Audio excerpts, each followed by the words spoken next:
Hello everyone and welcome back to my channel today. My name is Christian and today we are here to talk about the new record from Silverstein. It is titled Dead Reflection. This is the band's 9th studio record. That's right, it's their 9th record. This band have been around forever. And it is also the follow-up to 2015's I'm Alive in Everything I Touch. Now, this is a band that I've never really been completely into. They're a band that, as I said, have been around forever, but have just kind of passed me by over the years, and they're not really a band that I've really checked out all that much. I am, however, a big fan of Shane Told's podcast, Lead Singer Syndrome, so go check that out. This record for me is hit and miss throughout its entire duration, and the band only ever really experiment with two different sounds. So if you don't enjoy those two sounds, well, I guess it's a bit too bad for you and you're not going to enjoy this record. But there are some real good highlights though, so let's just get into it. Now let's first talk about the sound of this record, and as I said, there are really only two sounds that the band experiment with on this record. They would be the typical Warped Tour metalcore sound and the more punk influenced arena rock anthems. And there's really only one song that steps outside of those two sounds, and that would be in the song Secret's Safe, where it's a softer leaning track which sounds very personal and is a true highlight of the record. The lack of variation in this record is really a hindrance to it, as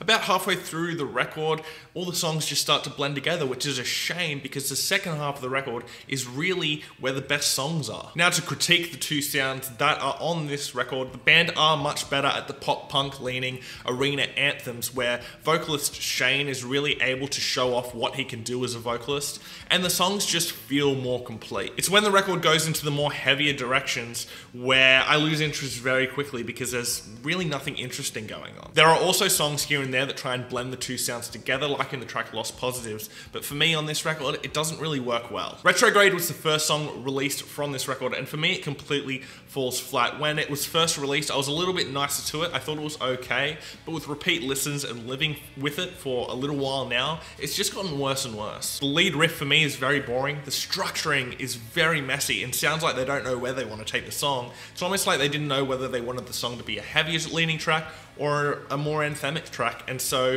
the song is stuck in this sort of limbo between the two sounds and just feels lost. The guitars on this record are also pretty one note and really don't do anything memorable. There are really two sounds to this record with the guitars, and they would be the riffy songs like Last Looks and Demons, and the more chordal driven anthemic songs like Aquamarine and Secret's Safe. And when the guitars are riffy, once again, I lose interest pretty quickly because there are no memorable riffs on this record at all, which for a record of this style is a real hindrance. Aquamarine is the first true highlight of this record for me. I really love the pop-punk feel to the song, and it's the first track that really feels fun. There are some great melodies and some great songwriting, and I really enjoy this track up until the screaming vocals come in, and then it completely loses me. You can really hear influences from some of Silverstein's younger peers on this record as well. Most notably, you can hear some Pierce the Veil influence on Last Looks and some Mayday Parade influence on Aquamarine. I get the same feeling talking about the vocals on this record as I did talking about the guitars.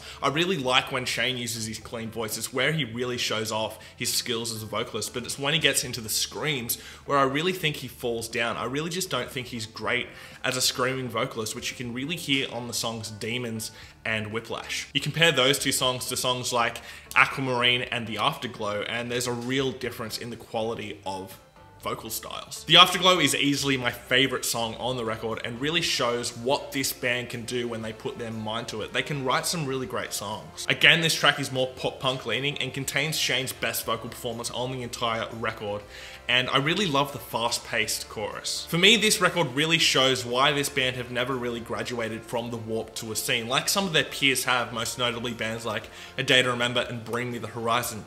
Silverstein just don't really do anything to push the boundaries and force themselves onto those bigger stages. They're just happy doing what everybody else is doing and just playing mid-sized rooms. Admittedly, they do it to a higher standard, but this band just have much more potential than what they're using. My top 3 tracks are going to be Aquamarine, The Afterglow, and Secret's Safe, and I'm going to give this record a 3 out of 5. Anyway, what did you guys think about the record? Let me know your thoughts and opinions down below in the comments section. Did you like the record? Did you not like the record?